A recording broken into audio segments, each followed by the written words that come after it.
estar con vosotros. Estuvimos hace, no me acuerdo cuánto, quizás, no sé si un año, que veníamos en esa ocasión con Efraín Bretó. Él es quien predicó esa mañana y nosotros pues le acompañamos. Y eso, en primer lugar quiero decir dos cosas. Una, pues os traigo saludos de los hermanos de IPSTE, profesores, estudiantes. Oramos por las iglesias que conocemos y también por vosotros. Pero especialmente, en segundo lugar, quiero daros muchas gracias por vuestra gentileza y generosidad de compartir con nosotros horas del ministerio de Albert. Él es profesor de varias asignaturas en IPSTE y es una bendición tanto cuando enseña como cuando comparte en capilla, es una bendición. Entonces, agradeceros el que, como iglesia, no sé cómo esto lo hablaréis o lo llevaréis, pero entiendo pues que aprobáis su ministerio con nosotros y estamos muy agradecidos por ello. Pues muy bien, vamos a ir a la palabra del Señor. Dejadme introducir el mensaje en esta mañana refiriéndome a algo que sucedió hace unos cuantos años. Estábamos en Logroño. Mi esposa y yo estuvimos unos 25 años en fundación de iglesias, desarrollo de puntos de misión pequeñitos. Estuvimos 10 años en Pamplona y 13 años en Logroño. Y aunque somos de aquí, hemos disfrutado mucho viniendo. Rosa pues ha pasado por delante de donde vivía antes. Para nosotros todo esto es una novedad porque hemos estado más de 25 años fuera de Cataluña y bueno, es todo un refresco. Pero bueno, a lo que iba. Estábamos en Logroño tratando de comenzar una obra desde cero, buscando formas de cómo conectar con la gente. Repartíamos folletos en la calle, hablamos con asociaciones de padres en escuelas a ver si podíamos dar charlas. Hubieron 2 colegios que se abrieron. Estaba en toda esa lucha de buscar, Señor, por favor, danos personas que se conviertan. En ese tiempo, cuando al principio éramos solo mi familia, nuestra familia, algunos creyentes que venían, a los 2 años de comenzar en un sitio desde cero, éramos como 11 o 12, y en ese tiempo me acuerdo de a veces estar realmente inquieto, luchando con el horario como pastor, un horario que claro, cuando la gente trabaja, tú quieres trabajar, porque quieres de alguna manera mostrar buen testimonio, pero luego cuando la gente no trabaja es cuando puedes contactar con ellos y entonces trabajas a tiempo y fuera de tiempo. Y un poco en medio de todo ese ajetreo, me acuerdo una vez de llegar en mis lecturas bíblicas a Mateo 11, 29. No vamos a abrir ahí de momento, no pensaba abrir ahí, pero cuando dice el Señor, venid a mí todos los que estáis trabajados y cargados y yo os haré descansar. Y yo pensé, wow. Y dije, Señor, ¿eso es para mí también? Y volví a pasajes como, el Señor es mi pastor, nada me faltará. Y fueron de un refresco, porque en ese momento parecía como que esas verdades, esos versículos, como que eran para cuando me convertí, esos primeros años de discipulado, cuando memorizas versículos, cuando descubres esos pasajes que te refrescan tanto el corazón, pero luego después de 20, 30 años de conocer al Señor en pleno ministerio y pleno trabajo, pues también. Y la verdad es que fue de mucho refresco. ¿Por qué digo eso? Porque hoy quisiera leer y meditar sobre Primera de Juan. Primera de Juan, capítulo 1, versículos del 1 al 4.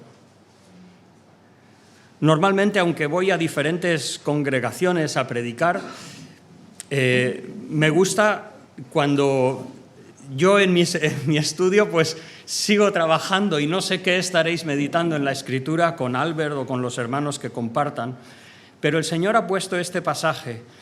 He estado leyéndolo en otro idioma Y quizás porque cuando lees en castellano estos pasajes que conoces tanto, que son en un sentido tan sencillo, parece que haces brrr, pero cuando lees en otra lengua, que necesariamente te tienes que parar un poco más, observar cómo lo expresan, cómo lo dicen, parece que el pasaje un poco como que está un poco más en el corazón para digerirlo, para gustarlo. Primera de Juan 1, del 1 al 4. Lo que era desde el principio, lo que hemos oído, lo que hemos visto con nuestros ojos, lo que hemos contemplado y palparon nuestras manos tocante al verbo de vida. Porque la vida fue manifestada y la hemos visto y os testificamos. Y os anunciamos la vida eterna, la cual estaba con el Padre y se nos manifestó. Lo que hemos visto y oído, eso os anunciamos para que también vosotros tengáis comunión con nosotros y nuestra comunión verdaderamente, o digamos nuestra comunión, esa comunión distintiva entre nosotros, es con el Padre y con su Hijo Jesucristo. Estas cosas os escribimos para que vuestro gozo sea cumplido. Qué palabras tan sencillas, qué epístola tan paralela al Evangelio de Juan, repitiendo conceptos como verdad, amor, luz, nacido de Dios, permanecer en Dios, etcétera, etcétera.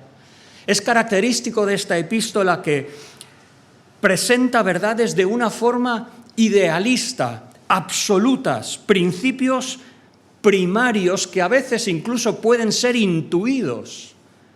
Porque ¿quién necesita leer que Dios es luz para pensar que Dios es luz?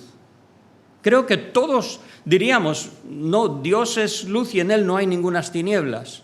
Y si alguien camina en tinieblas, pues no conoce a Dios porque Dios es luz. Son verdades absolutas, blanco, negro, y a veces casi que pueden ser intuidas, como decimos. Su recurso es el contraste absoluto, sin medias tintas.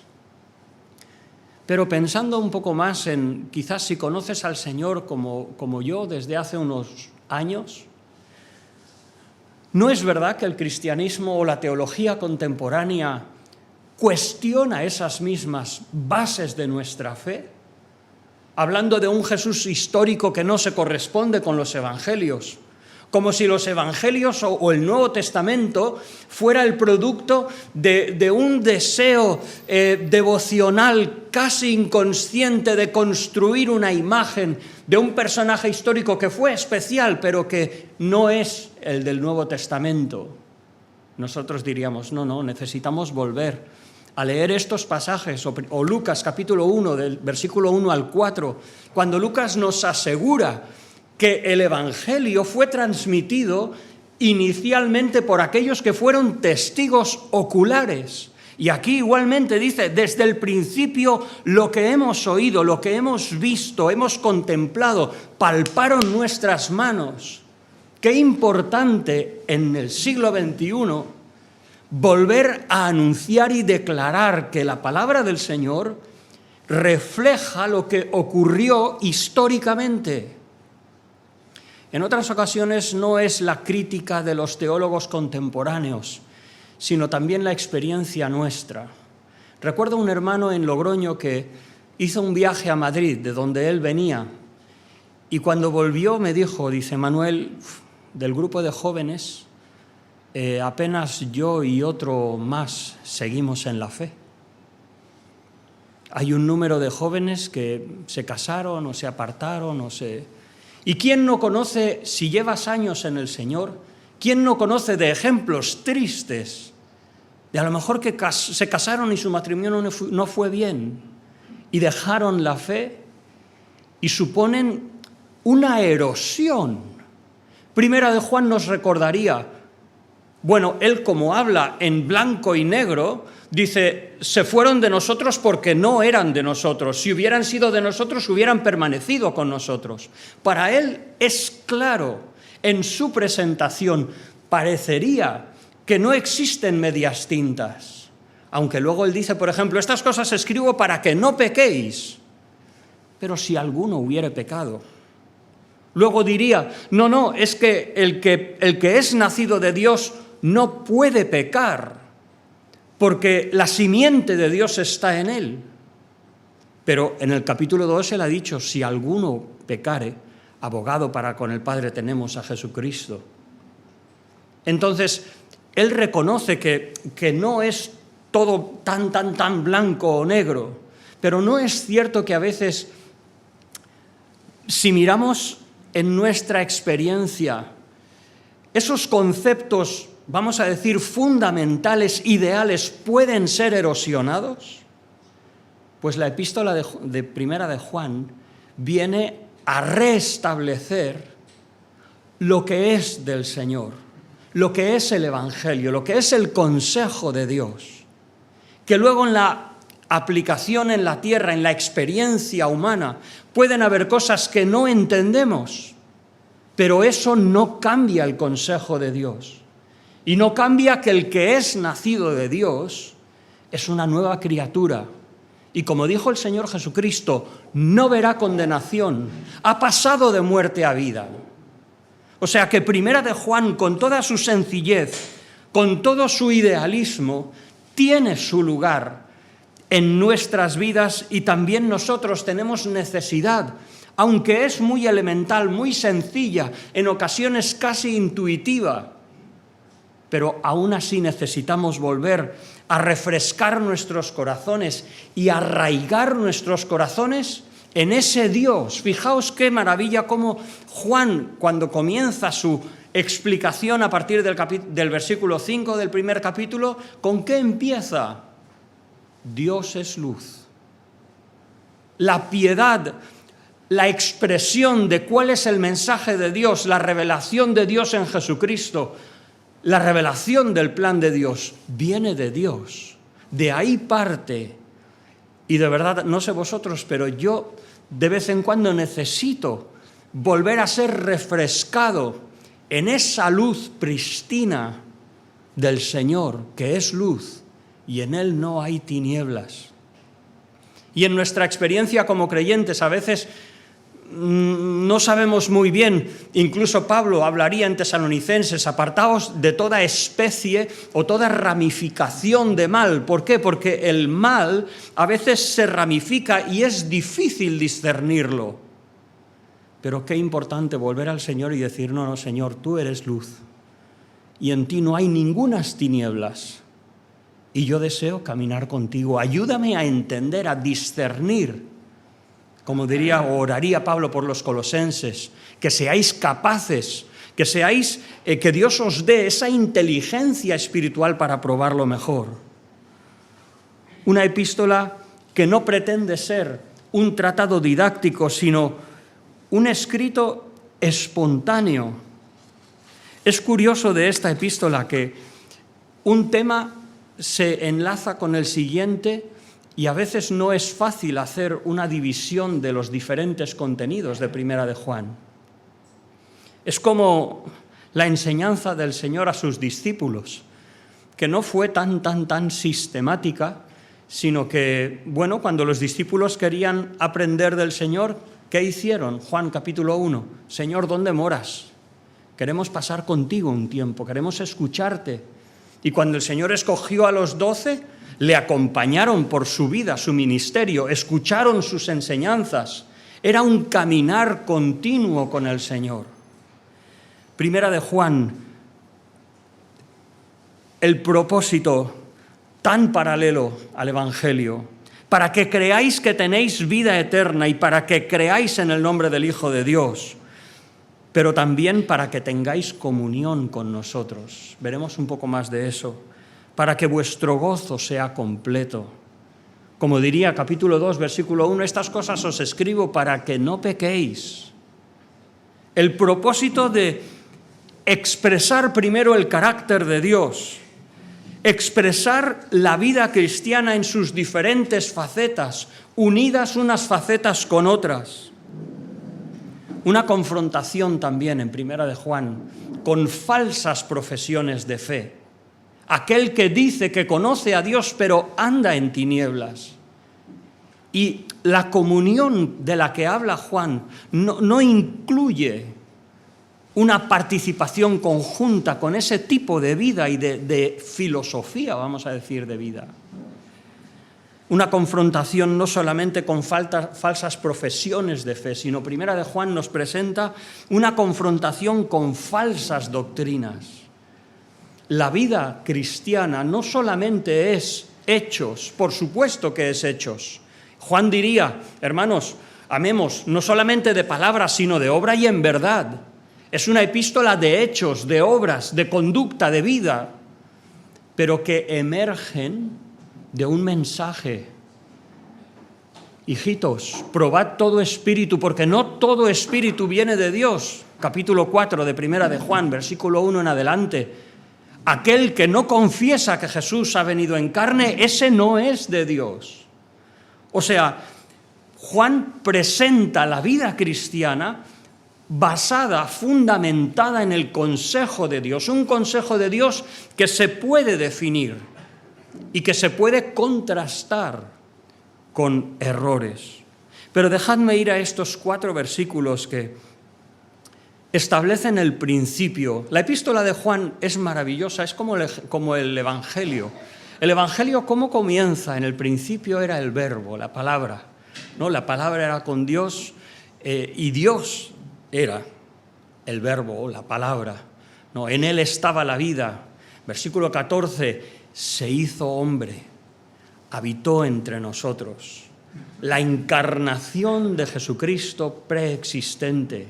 Y así comienza el principio de la epístola de Juan. ¿Y cómo termina? Diríamos Juan capítulo 20, 30, 31, cuando dice, hizo Jesús muchas otras cosas, las cuales si hubieran de escribirse no habría lugar en el mundo, pero estas han sido escritas para que creáis que Jesús es el Cristo, el Hijo de Dios, y para que creyendo tengáis vida en su nombre. Y cuando termina el apóstol esa epístola, como he leído antes, 5:13, para que sepáis que tenéis vida, para que creáis en el nombre del Hijo de Dios. Ahora, estos 4 versículos habla de la manifestación de la vida. Dios no ha sido un Dios que creó el mundo y lo dejó a sus leyes. Eso dicen los deístas. Sino que Dios ha intervenido en la historia. El Señor, sobre todo en la persona del Señor Jesucristo y en la enseñanza del Señor Jesús también, pero en la persona del Señor Jesús, la vida que estaba eternamente con Dios, que el mundo se había oscurecido por el pecado, se había corrompido, y lo único que tenía es el Antiguo Testamento, una promesa de lo que había de venir. Pero como diría Hebreos, el Antiguo Testamento solo eran sombras, no era la sustancia misma de las cosas. Es como la sombra que proyecta tu figura cuando hace sol. No es tu verdadero yo. De la misma manera, la verdad eterna que estaba con Dios fue manifestada. Y me gustaría tratar 3 aspectos de esa verdad en estos versículos. El primero es la declaración del hecho. Esa vida ha sido manifestada. Y Dios dejó unos apóstoles, personas oficialmente enviadas y nombradas como testigos de que esa vida había venido, de que el Hijo de Dios se había encarnado. En segundo lugar, lo que vamos a ver, y creo que también es importante recordarlo, también cuando hace muchos años que conocemos al Señor, es que esa persona que fue manifestada, ese mensaje que hemos recibido, es un mensaje expansivo, que es para comunicar a otros. Nosotros que conocemos al Señor, hemos recibido un tesoro en vasos de barro, pero es un tesoro que debemos comunicar. Y debemos mirar en fe a las personas que no conocen al Señor, esperando que el Espíritu Santo obre en sus corazones y esa fe, ese evangelio pueda ser expandido a ellos. Pero en tercer lugar, la manifestación de la vida, la realidad de que el Verbo eterno que estaba con Dios, esa vida en mayúsculas, que el Señor Jesucristo diría, la vida eterna es conocerte a ti, el Dios verdadero. Juan capítulo 17. Esa vida se manifestó, es una vida para compartir, pero en tercer lugar lo que veremos en estos versículos es que es una vida que produce unos resultados. Primero, una comunión. Y esa comunión debemos pelearla, debemos buscarla, pero luego un gozo completo. Hermanos, si hace años que estás en el Señor, ¿no echas de menos de vez en cuando este gozo completo? Recuerdo yo un tiempo darme cuenta que hacía años que no me había gozado en el Señor y encontrar un libro que ponía el gozo en el Señor de Carlos Spurgeon, no sé cómo lo pronunciaréis, pero un hombre que Dios usó mucho. Y lo cogí y lo compré inmediatamente sin ni siquiera abrirlo, porque estaba tan sediento, y luego me encontré que eran unos devocionales como si fueran unos escritos encontrados que no habían sido publicados antes y que no tenían mucho que ver una cosa con otra, y digo, vaya hombre, qué desilusión, porque tenía tanta necesidad de volver a tener ilusión, volver a tener gozo en el Señor. Pues hermanos, si después de muchos años en el Señor te sientes así, pues vamos a este pasaje, porque para esto el apóstol Juan escribió esta epístola.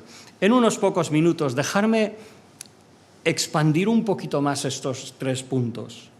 En primer lugar, la vida, lo que el Evangelio de Juan presenta como la vida, esa vida en mayúsculas, esa plenitud de disfrutar la existencia que Dios nos ha dado, esa participación de alguna manera, esa recepción, somos receptores de ese atributo de Dios. Dios es vida, Dios es un Dios vivo, no es un Dios muerto. Y esa existencia de Dios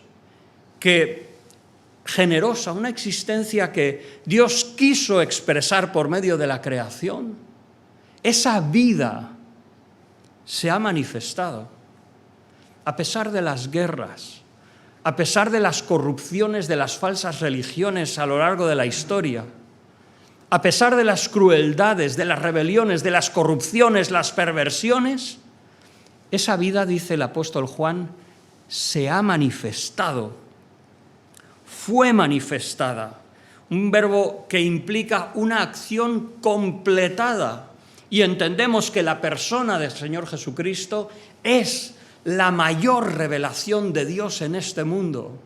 Y nosotros declaramos de que la vida fue manifestada. Es algo que ya existía.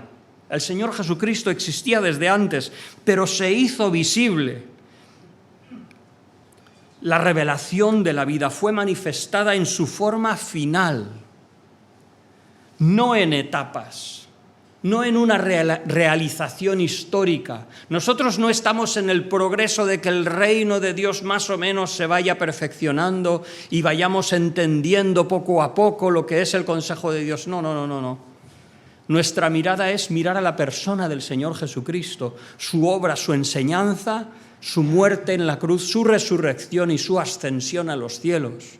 Esa es la mayor revelación y la revelación final de quién es Dios. Como diría Juan, el mismo Juan en el prólogo, a Dios nadie le vio jamás. O sea, fijaos, todo el universo, toda la humanidad están puestas en un lado de la ecuación. Ninguno de ellos ha visto a Dios. Pero el Hijo que está en el seno del Padre, Él le ha dado a conocer. Y eso es lo que Juan escribe en esta carta.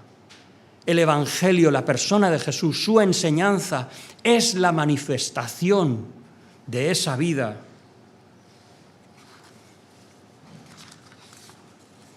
Es una vida eterna que estaba con el Padre. Pero en segundo lugar,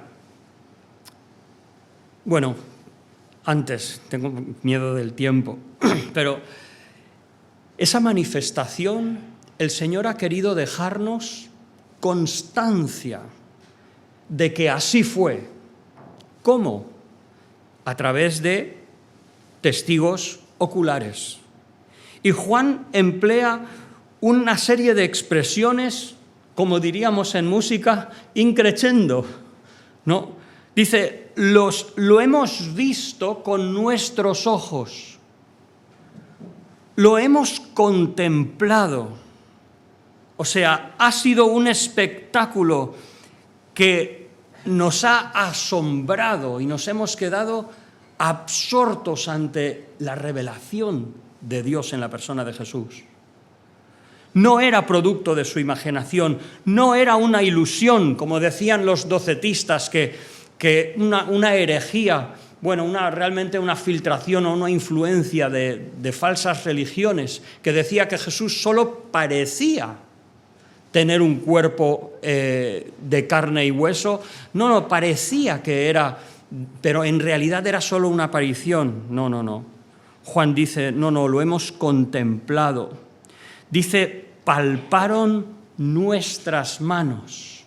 No solamente dice que hemos palpado, sino que nuestras manos le han tocado.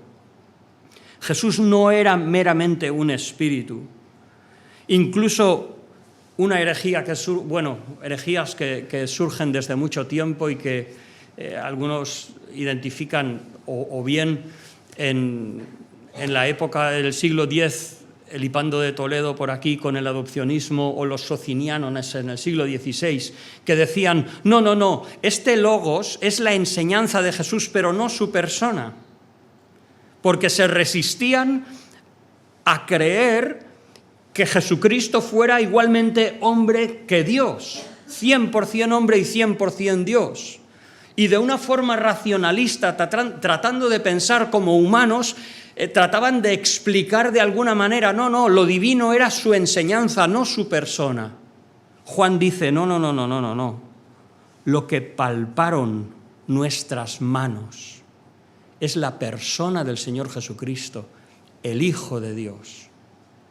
Fijaos que en el Evangelio de Juan hay una progresión preciosa, porque en los primeros capítulos pregunta Natanael de Nazaret, ¿puede salir algo bueno? Y si leyéramos la historia de los discípulos, ¿cómo termina? Termina con Tomás diciendo, Señor mío y Dios mío. Qué progresión hasta que finalmente los discípulos, en ese entorno, el segundo domingo después de la resurrección de Jesús, confiesan la deidad de Jesús de una manera tan clara, que Juan lo presenta desde el prólogo, pero los discípulos han ido comprendiendo poco a poco hasta que Tomás lo expresa de esa forma tan tremenda. O sea, la vida que estaba con Dios, el Señor Jesucristo que estaba antes en la gloria con Dios, como expresa él mismo en Juan capítulo 17, fue manifestada. Y se nos ha dejado un registro del que podemos depender, un registro representativo suficientemente de su enseñanza. Leyendo los evangelios, como diría Juan, no es todo lo que Jesús hizo o todo lo que Jesús enseñó, pero es suficiente para nosotros entender quién era Jesús, lo que enseñó y cómo son los términos de la relación con Dios. Ahora, en segundo lugar, esa vida que fue manifestada y que el Señor nos ha dejado apóstoles, personas que estuvieron más de 3 años, 3 años y medio quizás, constatando, palpando con sus manos la realidad de esa revelación de Dios en la persona de Jesús. Esa es una verdad expansiva. Dice Juan, esa vida no solo se manifestó, sino se nos manifestó. Y dice, esto os anunciamos para que también vosotros tengáis comunión con nosotros. Para que ese testimonio que los apóstoles han recibido de primera mano, que tuvieron el privilegio de ver, de contemplar, de palpar con sus manos, que puedan otros que no han tenido ese privilegio de ver, de contemplar y de palpar, pero que a través del mensaje de los apóstoles puedan compartir y tener comunión. Y de la misma manera nosotros hemos recibido el Evangelio. Y uno de los propósitos, además de restaurar nuestras almas, además de redimirnos, claro que sí, además de restaurarnos, además de restaurar en nuestras vidas como seres humanos lo que Dios desea de nuestra experiencia como seres humanos, pero el Señor desea que seamos sus mensajeros, canales a través de los cuales ese mensaje alcanza a otras personas para que también tengan comunión con nosotros. Y dice, nuestra comunión, esa participación, la nuestra, es con el Padre y con el Señor Jesucristo. Aquí Juan nos habla de, no es meramente aceptar un mensaje, no es un partido político. Esta mañana oía de una asociación muy loable, bueno, a veces es que oigo la radio, porque cuando uno llega a cierta edad a veces cuesta dormir, y entonces hablaba de una asociación pues, de mujeres agredidas y tal y cual, y digo, bueno, pues cualquier cosa que sea por la justicia, que loable es, ¿no? Pero somos nosotros simplemente otra asociación, somos como el centro extremeño que no. Hay una realidad más profunda en el creyente, en el Hijo de Dios, y es que siendo una nueva criatura, el Señor nos ha hecho, como diría Pedro, partícipes de su naturaleza, no en que nos convirtamos en Dios, ni muchísimo menos, como algunos espirituales dirían en algunos siglos, pero que hemos llegado, como dice 1 Corintios 1:9, hemos sido llamados a la comunión con su Hijo Jesucristo. Somos herederos con Cristo, coherederos con Él, herederos de las promesas de Dios, de un reino que Dios nos dará, no porque hayamos merecido. Participamos de sus promesas, participamos de Él, experimentamos una interacción con el Señor. Esa vida es una vida para compartir. Nosotros que no hemos visto ni hemos palpado, ni podemos participar de la experiencia de los apóstoles, por medio de la fe, por medio de poner nuestra confianza, de aferrarnos a la persona de Cristo, podemos tener esa comunión. Pero, en tercer lugar, la vida se ha manifestado. No importa cuál sea nuestra experiencia o la experiencia de otras personas. Dios no se comprueba o se deja de comprobar. Dios no es, como diría Pablo en el capítulo, creo que es 9 de la Epístola a los Romanos, Dios no ha fallado porque Israel haya rechazado el Mesías. No. El que los hombres no sigan al Señor, no obedezcan, no logren disfrutar de la comunión de Dios por su infidelidad, por nuestras carencias, eso no niega la realidad de que la vida se ha manifestado, de que esa vida es expansiva y hay unos resultados que podemos experimentar. En primer lugar, como hemos hablado ya, esa comunión, esa participación. Y en segundo lugar, lo que decía antes, estas cosas os escribimos para que vuestro gozo sea completo. Es un tiempo verbal que enfatiza el propósito por parte del apóstol Juan de una condición completa, de que lleguemos a un gozo maduro, completo, y que eso permanezca. Es una expresión que el Señor mismo dijo a los discípulos 3 veces en los Evangelios. Por ejemplo, 16:24, cuando dice, hasta ahora no habéis pedido nada en mi nombre, pero pedid y se os dará, para que mi gozo esté completo en vosotros. Es la voluntad del Señor que tu gozo esté completo y que permanezca. No que tengamos experiencias puntuales de bendición, sino que tengamos una comunión con Él que nos asegure una estabilidad de satisfacción en su presencia, de gozo. En conclusión, en primer lugar, este pasaje subraya la certeza, la confianza del mensaje de los evangelios, el mensaje de los apóstoles y en particular el mensaje del apóstol Juan. Por el Señor Jesucristo entendemos qué es la vida eterna. O sea, ¿por qué creemos en la vida eterna? Porque hay alguien que ha tenido un accidente, se ha quedado en coma por 20 minutos y ha tenido una experiencia de un túnel de luz que de repente... No, al menos yo no lo creo así. ¿Qué gusto o qué percepción tenemos nosotros de lo que es la vida eterna? Pues hermano, cuando lees la palabra del Señor un día en tu casa o cuando estás en oración delante del Señor y experimentas esos momentos preciosos de comunión con el Señor, eso es lo más cercano a la vida eterna que pueda estar. Esa es la vida eterna. Conocer a Dios, el único Dios verdadero, y a su Hijo que Él ha enviado. Esa es la vida eterna. Por el Señor Jesucristo entendemos qué es la vida eterna. Sabemos que existe. ¿Somos mayores? Algunos más que otros. El tiempo va avanzando. ¿Qué hay al otro lado? No lo sabemos. Pero tenemos una certeza. La experiencia de la comunión con el Señor.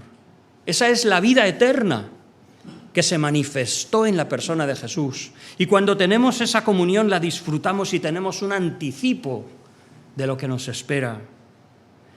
Por el Señor Jesucristo miramos a Dios como nuestro Padre y nos vemos adoptados como hijos suyos. En segundo lugar, este pasaje nos expresa uno de los elementos esenciales de una congregación. La comunión con Dios y la comunión con los creyentes. Un fenómeno verdadero y real. Qué importante luchar por lo que es la comunión con el Señor. Qué importante tener claro quién es creyente. Me preocupa inmensamente cuando alguien entra por la puerta sin ser creyente y enseguida se le llama hermano o hermana. Pero ¿te das cuenta del daño que le estás haciendo? Pues se tiene que convertir, tiene que arrepentirse de sus pecados, orar, buscar a Dios a través de la cruz, ver en la cruz a su Salvador, pasar de muerte a vida. Si pasa por el pasillo, por la puerta de la iglesia, eso no es pasar de muerte a vida. Es cuando se convierte. Qué importante que distingamos lo que es la comunión con el Señor y la cultivemos. Que nos esforcemos porque pequeñas cosas no rompan esa comunión en la iglesia. Que nos guardemos de dificultades que surgen por nuestras humanidades. Y a mí también, que a veces alguien hace algo y te molesta, te sientes herido en tus sentimientos. Pero no dejemos, como dice Efesios capítulo 4, el apóstol Pablo, solícitos a guardar la unidad del Espíritu en el vínculo de la paz. En tercer lugar, este pasaje Sí, nos apunta a la base de nuestras certezas, nuestra comunión y la plenitud de un gozo que Dios nos ha prometido, que Él desea que tengamos. Eso viene de Dios. Y si nuestra experiencia diaria a veces lo nubla, lo emborrona, eso no quiere decir que Dios ha fallado. Recordémonos de ese pasaje, Romanos capítulo 9, ahora mismo no recuerdo si es versículo 4 o 6, que dice, Dios no ha fallado. ¿Ha fallado Dios porque Israel haya rechazado?